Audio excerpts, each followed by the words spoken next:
In today's video, I'm gonna be showing you how to hide your Instagram photos without delete. Go to your Instagram, go to your profile. From profile, you have to tap on the photo, which photo you want to hide.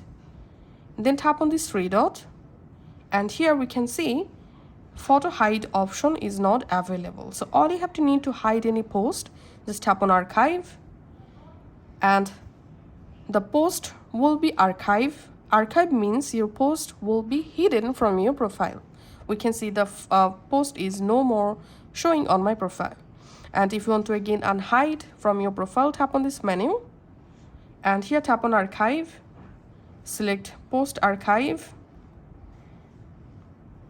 and here you will find all your archive posts. Just tap on this three dot, tap on show on profile, and the post will be again unhide.